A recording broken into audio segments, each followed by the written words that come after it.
അച്ഛന്റെ ഒരു hand writing സമ്മതിക്കണം. എന്താടാ എന്റെ ഹാൻഡ് റൈറ്റിംഗിന് ഒരു കുഴപ്പം? അച്ഛൻ വീട്ടിൽ കണക്ക് എഴുതി വെക്കുന്ന ആ ബുക്കില്ലേ, അത് നോക്കി അമ്മയുടെ ആ ഫ്രണ്ട് ഇല്ലേ രമാൻഡി, അവര് പറയുവാ അച്ഛന്റെ ഹാൻഡ് റൈറ്റിംഗ് വളരെ മോശമാണെന്ന്. ഇതുവരെ ആരും അങ്ങനെ പറഞ്ഞില്ലല്ലോ. ഇപ്പൊ പറഞ്ഞു, അതും രമാൻഡി. അവരെന്താ പറഞ്ഞേ? എഴുതുന്നതേ കൊച്ചിന്ന് കൊയിലാണ്ടിലേക്കാണെന്ന്. 10 പ്രാവശ്യം എഴുതിയാൽ 10 തരത്തിലാണെന്ന്. അവരുടെ ടുട്ടുമോൻ ഇതിലും ഭേദമായിട്ട് എഴുതുമെന്ന്. അങ്ങനെ വരാൻ വഴിയില്ലല്ലോ, എന്റെ തല പെരുക്കുന്നു. അച്ഛാ സാരമില്ല, പ്രശ്നമാക്കണ്ട. നിനക്കറിയില്ലേ എന്റെ ഹാൻഡ് റൈറ്റിംഗ് അത്ര പോറൊന്നുമല്ല എന്ന്? പറഞ്ഞാൽ പോരാ, എന്നാ തെളിയിക്ക്.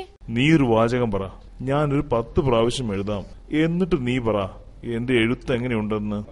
ശരി, ഞാനൊരു വാചകം പറയാം. നീൽ ആംസ്ട്രോങ് ആണ് ചന്ദ്രനിൽ കാല് കുത്തിയ ആദ്യ മനുഷ്യൻ. ശരി, നോക്കടാ. ആഹാ, ഇത്രയും നല്ല ഹാൻഡ് റൈറ്റിംഗോ? അല്ലേ, കണ്ടില്ലേ?